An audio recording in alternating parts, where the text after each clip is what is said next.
senhor ministro Peluso, Henrique, Nelson Calandra, eu acho que esse tipo de audiência pública, mesmo com um quórum precário de senadores, mais transmitida pela TV Senado, é importantíssimo para o amadurecimento das posições, o esclarecimento das coisas.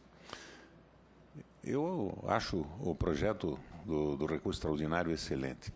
Eu lembro que, quando governador do Paraná, discutíamos com o ministro Jobim, quando ele era o presidente do Supremo, a possibilidade de uma ação rescisória em relação, por exemplo, à dívida dos estados.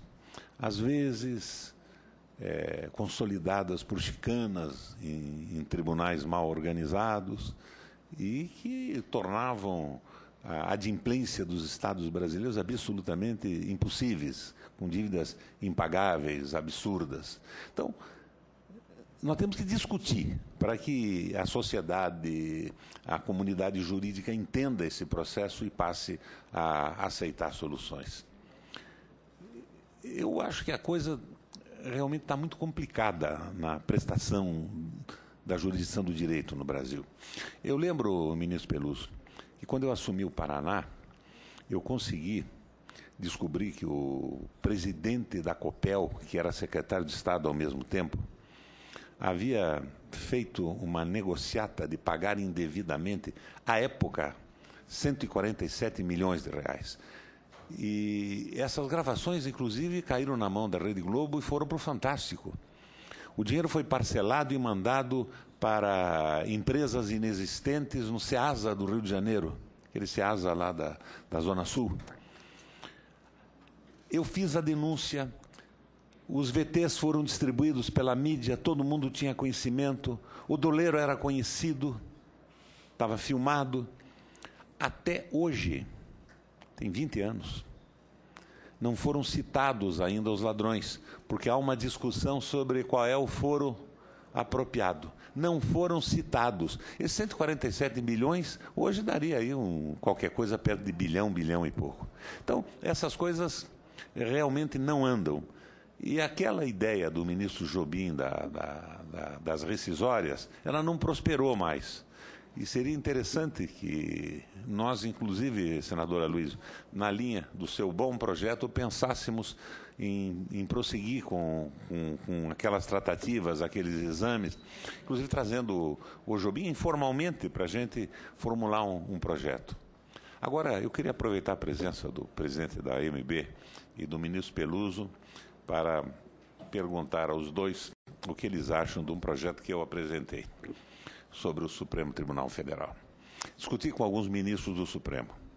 Não vou dizer quais são para evitar desgastes internos e aborrecimento para eles mesmo. E formulei um projeto estabelecendo qualquer coisa parecida com o sistema alemão. Mandato para ministro do Supremo.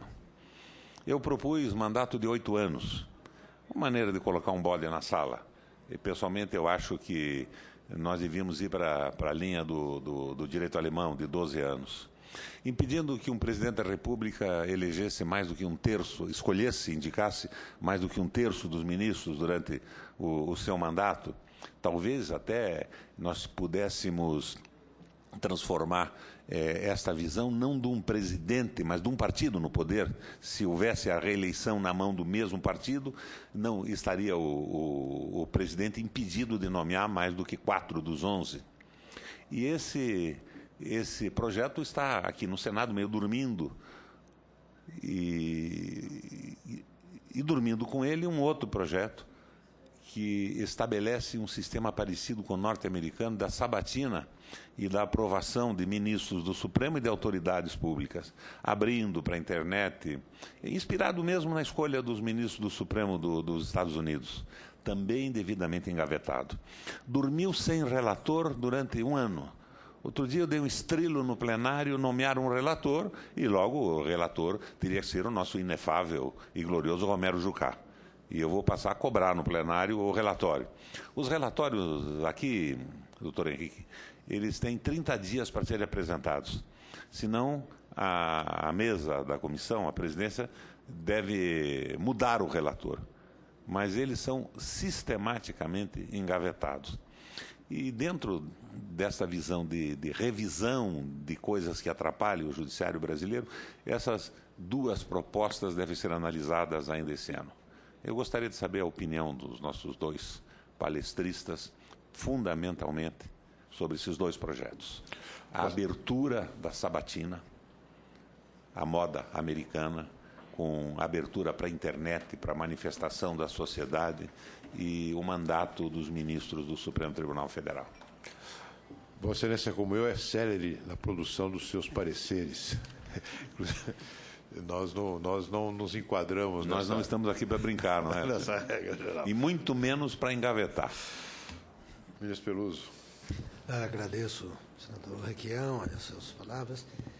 Diz, olha, em relação a mandato de ministro do Supremo, seja prazo de 8, 9, 10, 12 anos, acho que não alteraria muita coisa, porque realmente é a média pela qual, salvo casos excepcionais, é o tempo em que os ministros cumprem o seu mandato no Supremo. Normalmente é isso mesmo. Se me permitem mais uma observação, eu acabava com a tal da compulsória, da expulsória. O mandato interrompe a expulsória. Essa sem dúvida nenhuma. Essa com devido respeito, não é pelo fato de ter me aposentado, porque eu me aposentaria de qualquer maneira, nem que voltasse agora eu não voltaria. Mas, com devido respeito, isto é uma medida que eu digo que é uma medida burra. Porque o Estado tirar o profissional experimentado, não estou falando, portanto, do judiciário, mas como o Estado todo, profissional que durante 20, 30 anos se dedicou ao exercício da sua função pública, adquiriu conhecimento e experiência, retira-o no auge da sua produtividade, para voltar na aposentadoria, pagar os seus proventos, botar outro no lugar, que vai aprender tudo de novo, para pagar outra vez, com devido respeito, do ponto de vista econômico, pelo menos, isto não é uma coisa inteligente. Mas, enfim, a pergunta era sobre o mandato do Supremo, e eu acho que é mais ou menos o tempo em que, de regra, os ministros do Supremo permanecem no Supremo, é de 8 a 10, 12 anos, no máximo. Excepcionalmente, casos de ministros que estão nomeados mais jovens, fica um pouco mais de tempo. Mas, de regra, é mais ou menos essa. Acho que isso não alteraria muito. E poderia propiciar até uma renovação. Mas evitava a distorção. Acho que sim. E em relação ao outro ponto de Vossa Excelência, que é a nomeação, uma restrição à nomeação pelo Presidente da República, eu acho particularmente o seguinte, que eu acho que não há sistema perfeito. Todos têm defeitos e qualidades. Agora, em relação à sabatina pública, que já é uma coisa, inclusive, tem na Argentina, não apenas nos Estados Unidos, na Argentina. O candidato apresentado ao Senado fica sujeito a um escrutínio público durante um certo período. Todo mundo levanta as objeções possíveis e imagináveis durante aquele período. E ele tem que responder aquilo tudo. Eu acho que isso seria altamente saudável. Se tivesse em relator ainda, esse projeto eu de resolução, reivindico a relatoria da sabatina. Esse projeto de resolução está relatado, aprovado por unanimidade na Comissão de Constituição e Justiça. Depois daquela reclamação que eu fiz em plenário, ele está na pauta. Só que ele está na pauta há 20 dias já. E não vai à votação. E é um projeto simples de resolução, aprovado por uma maioria simples do plenário. Muito oportuno. E outro dia nós aprovamos aqui um membro da Agência Nacional de Saúde, que era nada mais, nada menos que os advogados das empresas de saúde. E passa porque ninguém tem como aprofundar a questão. Isso tem que ser aberto. E a ideia é utilizar o sistema de informática do Senado. Publica o parecer, o currículo na internet e espera a manifestação da sociedade. Muito bem. Queria só dizer ao senador Requião que ele, para mim, é um dos paradigmas de homem público no Brasil, por sua coragem, por sua luta. Apoiado. E queria lhe dizer que a magistratura vê com bons olhos uma revisão no processo de indicação de ministros. O ministro do Supremo, ele protagoniza um dos poderes mais visíveis para a população, E o seu recrutamento, a sua sabatina, tem que ser aberta, tem que haver maior participação da sociedade, isso não pode ser feito intramuros. A Associação de Magistrados Brasileiros, e expresso o pensamento de todos os colegas, apoia de modo expresso o seu projeto, no sentido de democratizar o processo de sabatina e exame pelo Senado dos candidatos. Quanto à duração do período, o ministro Peluso já praticamente esgotou o assunto, porque o nosso tempo de permanência no Supremo é um tempo limitado. Normalmente, nós não permanecemos no Supremo por mais de 10, 12 anos, só algumas precocidades. Mas eu queria dizer que esse sistema pode quebrar o princípio da vitaliciedade, que é uma das garantias da magistratura. Até já ouvi muitas opiniões dentro do próprio Supremo, até favoráveis à existência de um mandato. E quanto ao limite de idade, penso que a escolha, vamos dizer, de alguém, deve ser de alguém, vamos dizer, com idade compatível para exercer esse pesado encargo que nós temos no Supremo. Hoje eu tenho 56 anos de trabalho, 68 anos de idade, 32 anos como juiz. Então, ministro Peluso é um menino ainda, né? Menino. Adolescente. Menino. Eu estou na rabeira aqui, chegando perto. Mas eu queria fazer um apelo, senador Requião. O senhor que é um homem de tanta coragem, juntamente com o nosso senador Aloysio. No Supremo Tribunal Federal, nós estamos esquecendo de uma regra, e o ministro Peluso, pela excelente presidência que exerceu no Supremo, por tudo que ele já fez na sua vida profissional, é o retrato disso. No Supremo, nós não podemos introduzir pessoas que não tenham como profissão julgar. Seria a mesma coisa que me soltar aqui dentro do Senado e me transformar em senador da noite para o dia. Seria um excelente senador? Não, seria um péssimo senador, porque não entendo absolutamente nada da vida política. Eu acho que o político, ele nasce, cresce e vive a política a vida inteira. Então, no Supremo, meus queridos senadores, aqueles que nos veem pela televisão, faltam juízes profissionais. Eu tenho apelado à presidente da República, como apelei ao presidente Lula, em nome da magistratura brasileira, que nós tenhamos no Supremo pessoas profissionais do julgamento. Não é possível que em 17 mil magistrados do Brasil não se encontre um para compor os quadros do Supremo. E a gente nota nesses desgastes que surgem em alguns julgamentos a falta de vivência. O ministro Peluso integrou comigo o plenário do Tribunal de Justiça de São Paulo. São 25 desembargadores. Imagine se não tiver equilíbrio, se não tiver educação, se não tiver prática naquilo que é feito, você ter que votar num plenário onde você apresenta o seu voto, ninguém sabe o que você vai votar e vai haver um debate com mais 24. Então, eu queria deixar lançado esse apelo.